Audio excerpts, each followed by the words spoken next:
Greetings, dear viewers, and welcome to our program. Ervin was a senior advisor during the Clinton administration in the Africa Bureau of the State Department. During his tenure, he played important roles in some of the most crucial foreign policy events of the time, including helping Nelson Mandela's rise to the presidency, as well as resolving America's intervention in Somalia and ending the horrific genocide in Rwanda. I'll be spending some time with him talking about current issues here in Ethiopia in this edition of our dialogue. With it, I'm Shifaralako, and you stay with us. Mr. Ervin, thank you so much for being with us and welcome to the program. Thank you. You're welcome. It's my pleasure. Now, the Biden administration has yet again resorted to issuing executive order imposing sanctions on Ethiopia.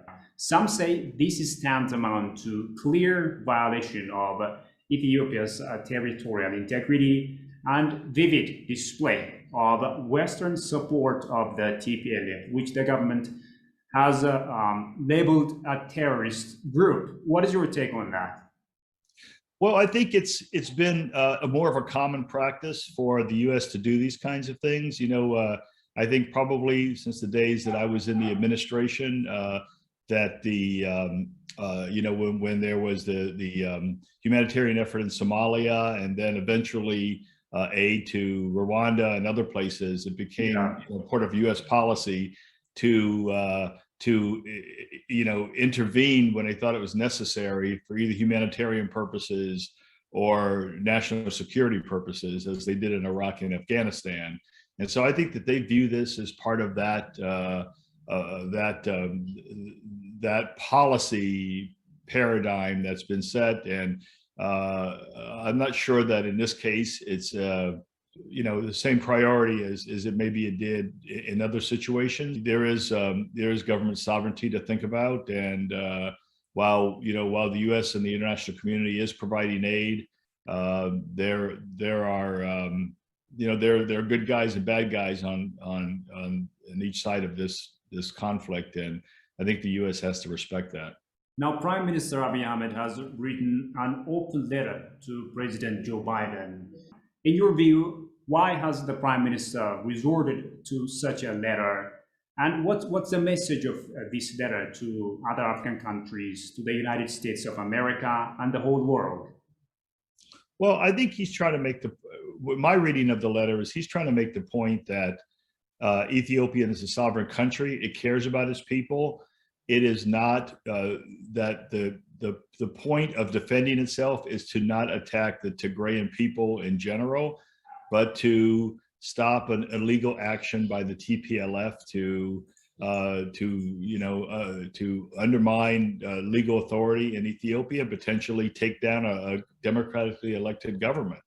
And I think that that's been the Prime Minister has tried to explain that in many different ways, and I think that this letter is a very eloquent way to do so. And I encourage as much dialogue as possible between the U.S. and Ethiopia, and this is maybe a way to change the dialogue between the two countries and eventually get a more flow-through method of communication, and getting both the U.S. and Ethiopian government on the same page in terms of how it deals with the TPLF. On the other hand, Getachew Reda, the TPLF spokesperson, has also written a letter to President Joe Biden, or following the executive order of the president. Have you seen the letter, and if so, what have you made out of the letter? I didn't see the letter, but I have heard the spokesman many times speak about this conflict and about the TPLF's position, and I don't think it's a legitimate position at all. I think that the whole point of why the TPLF is doing this, because they didn't like the fact that they were taken out of power 3 years ago, and they want to retain power again. And this is their way to do it. They took 3 years to regroup and to rearm and get ready for this moment. And they are not going to stop until they get what they want, which is either a power sharing agreement or complete power. And I think that the U.S. Needs to understand that that's what's going on here, and to respect the government's right to defend itself. And I just want to make a point that in the Civil War in the 1860 to 1865 in the United States, the British intervened on the side of the Confederacy. And, even to this day, I don't think many Americans like the fact that the British intervened at all, and certainly intervened on the side of the Confederacy. So I think it's a lesson that we should follow. It's fine to provide humanitarian assistance. We need to do that, and certainly the government and TPLF need to respect the humanitarian corridors. But in terms of bringing both parties to the table equally, it's not really an equity issue at this point. It's really a situation where the TPLF, who is the incursion force here, internal incursion, has violated international law and Ethiopian law, and they need to lay down their arms and come to the table with a complete surrender, and to do it as soon as possible, so that we can save as many lives, not only in Tigray but in Amhara and Afar as well. As a former advisor to President Clinton in matters pertaining to the continent of Africa, why do you think the U.S., as some say, is indirectly at war with Ethiopia? The U.S. has been giving morale boost, if you will, to the TPLF, while leveling all sorts of accusations against Addis Ababa, right? Yeah, I think it's a matter of misinterpretation of what the U.S.'s policy is, or the U.S.'s position on this. I think the U.S. sees it as that there's a lot going on the ground that's really terrible. The U.S., if they're going to provide humanitarian assistance and other aid to the government, they feel that they need to be listened to, and that that both sides need to do everything it can to stop the loss of human life, whether that's by starvation or by the bullet. And I think the U.S. feels like they're trying to do the right thing, and an intervention in this instance is the right thing to do. But on the other hand, I think that they have either missed a point, or they don't really know how to handle the TPLF, and so they're trying to engage both parties to come to the table, and that's not really the issue. The issue at this point is to put the screws down on the TPLF and force them to the negotiating table, and also engage all the other countries that are supporting the TPLF to come to the table with the TPLF, and force them to the table so that we can get a quick solution to this. I think breaking the support mechanism for the TPLF really is the only way to do this, and I think that the U.S. either doesn't know how to do that, or doesn't want to do that for reasons I don't know, because it doesn't make any sense for the U.S. to even have even be seen as someone that's providing equal support at equal time to the TPLF rebels. I think it's a misunderstanding of what they should be doing, and there's probably some conflict within the government about how to do this. And the recent executive order, I think, is one that I think it's a misreading of the situation on the ground, personally. What is your take on the Biden's administration when it comes to Africa? Many agree that the administration's misguided policies regarding Ethiopia may cost it the long-standing ties and a strategic partner in the Horn of Africa. I don't believe that any administration, going back even before Clinton and Reagan and Bush, and the first Bush, has had a very robust policy toward Africa. I was part of the four-person team who wrote the Africa Growth and Opportunity Act in the 90s, and have found other ways to support. I used to work at the African Development Bank. So I've been very interested in a very aggressive U.S. policy, economic policy, to bolster Africa and for it to become its own trading zone with the rest of the world. And the U.S. has just really not made that commitment. We've spent a lot of money. If we had spent the money we spent in Afghanistan and Iraq and Africa, Africa would be in a different place right now. So I don't believe that we've done everything we could to help Africa maintain a growing economies and a growing sense of itself. And so I think the Biden administration right now is proceeding along the same lines as every other administration, and that is a weak and a paltry amount of aid going into Africa to do the things that it needs to. And while we're spending a lot of money on some things that they think are necessary, what's really important is trade, supply chains, financial support, helping build financial markets. Those are the things that are really going to make the difference for Africa. And I know that Ethiopia is trying to do those things, and hopefully they can get back on track and continue to do those kinds of things that really matter for the country and for the continent. The administration is also pushing both the TPLF and the incumbent to come to the negotiation table on equal footing. What is your take on that? Yeah, I don't believe that this is a sustainable position by the U.S. government. I am not sure. It almost seems like they're on autopilot by just saying, let's bring both parties to the table. And that is inappropriate in this case. And I think if the U.S. were in the position that Ethiopia is in, they wouldn't appreciate any other superpower coming in and basically saying, okay, you guys are on equal footing, let's bring both parties to the table. The TPLF has been the bad actors for a very long time. Even when the TPLF was the EPRDF and they were in power, the U.S. did not do enough to help them either get on the right track or penalize them for some of the things that they were doing. I mean, with the anti-democratic activities like jailing journalists, jailing opposition leaders, all those kinds of things. I mean, that would have been the time to really do something. But now that they're out of power, we shouldn't be doing anything we can to embolden their position. And I think that we should be using the international community to bring all power and every bit of leverage possible to have the TPLF surrender. Many say Ethiopia is facing against a multitude of international media campaigns, all seemingly bent on denouncing the government without looking into the realities on the ground. What are some of your observations in this regard?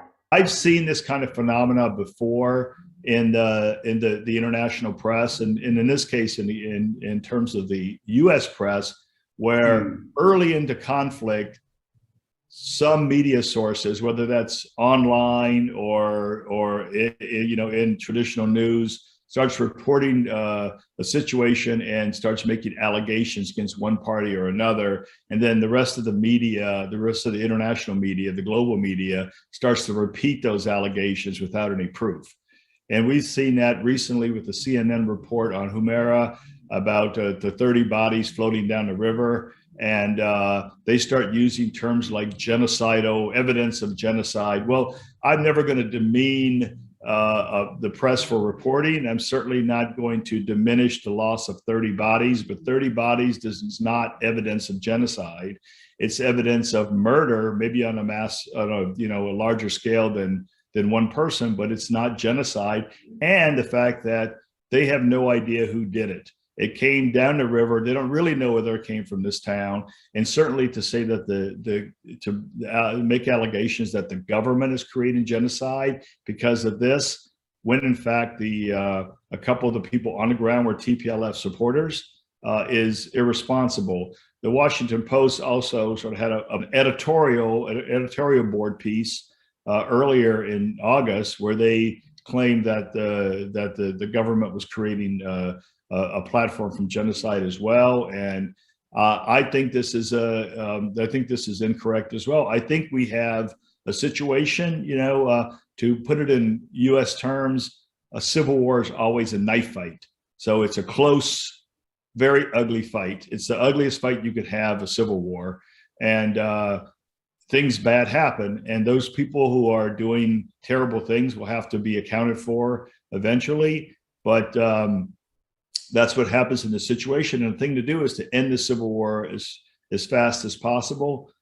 Firstly, and most importantly, putting pressure on the main party responsible here, which is the TPLF, and to bring this to a close and get Ethiopia back on the track of growth. But I think the media has been unfair, irresponsible, and many times have not had access to the areas or evidence to report things that become as inflammatory as saying that there's evidence of genocide occurring. As you know, humanitarian agencies used to call for unfair access in the state of Tigray. However, none has shown the slightest, if you will, interest to help many in the face of looming problems of hunger in the states of Amhara and Afar. This is happening in the midst of repeated calls by the government to lend a helping hand. What are some of your observations in this regard? Yeah, I think that that's true. I think there's been an imbalance between calls for where humanitarian aid should go to. I think it really should be in all three of those provinces, especially since the TPLF has expanded its zone in Amhara and Afar. And the government should be, holding people accountable for not the humanitarian organizations, also accountable for an equal distribution of resources. And I agree with you. It's not been equal. I know that Tigray is in a tough situation and they should get aid, but they also, the Tigrayans and the TPLF, have to be responsible as well. And not only to receive the aid, but to allow the aid to get through their defenses. And also the trucks that go through need to come back out to provide more aid. And from what I understand, that there are humanitarian aid trucks that have gone into Tigray that have not come out, have been used to transport soldiers. And that's wrong. And we've seen recently in Tigray and other areas where there have been humanitarian aid supply that the Tigrayan forces have been looting the warehouses. So as much as we want to talk about the government being accountable, the TPLF have to be accountable, and the humanitarian organizations need to be accountable to provide an equal distribution of resources to all three of the areas. Let's also talk about the Grand Ethiopian Renaissance Dam that Ethiopia is building. Despite the massive pressures to squeeze Ethiopia from proceeding with the scheduled filling of the GERD, Ethiopia has successfully conducted the second filling of its mega dam. It is also planning to generate electricity soon. How should Ethiopia proceed with its endeavors toward a strong nation in the midst of looming challenges? Just generally on the GERD, that Ethiopia has a right to build that dam. Relying on old treaties that were negotiated by the British are not relevant in this situation. People, when you see some of the press reporting, or you hear some of the diplomats talk about this as if there are no other dams on the Nile and Ethiopia is building the only dam that's going to inhibit, fishing rights and irrigation and all these kinds of things. Well, there are 28 other dams on the Nile. And so this is not the first dam, and it's not the only dam, and it certainly isn't the only dam. We have Aswan and other large dams on the river that make a difference, and Ethiopia has a right to use the dam and use its water resources to create electricity and other economic opportunities for itself. And I think that all the countries that are involved here need to come together and figure out how they're going to use this resource effectively, instead of how they're going to use this resource for their own benefit effectively. And as we know, and I'm not trying to denigrate the Egyptians at all, but as you know, that the Egyptians have always looked down on the other African countries and think that their priorities are the most important. And the fact of the matter is that you know, most of the Nile flows through Africa, and other than Egypt, and Ethiopia has a right to use that resource as it should. What's your message to Ethiopians who are struggling, you know, in the midst of challenges from within and from without? Well, I'm proud to be on this call, and I'm proud to work with the EACC, and I love Ethiopia, and I really hope that this crisis is over with soon. I hope that people can hang in there and help support the government, and send a message to the TPLF or other sources of conflict to put down their weapons and come together to create a dynamic Ethiopia. I think Ethiopia has more potential than almost every country in Africa. And I think if everyone can get on the same page and look forward, like I think the Prime Minister is trying to do for the country, I think we're going to see Ethiopia be a world economic power. And I hope it happens soon. And I think the Ethiopian people over the last 50 or even maybe even more than that have been in a very tough situation. And it's really time for Ethiopia to find itself in the 21st century. And I really hope that this ends soon. And I hope that through the EACC that they can be a part of Ethiopia's future, and that it's bright and productive and prosperous. Indeed. Thank you so much, Mr. Ervin, for your wonderful perspectives, and stay safe. Take care. Thank you very much. Well, dear viewers, with that, we come to the end of today's program. Many thanks for your company so far. Until I see you next time with yet another program, it's goodbye from me, Shifarao Lager. Bye-bye.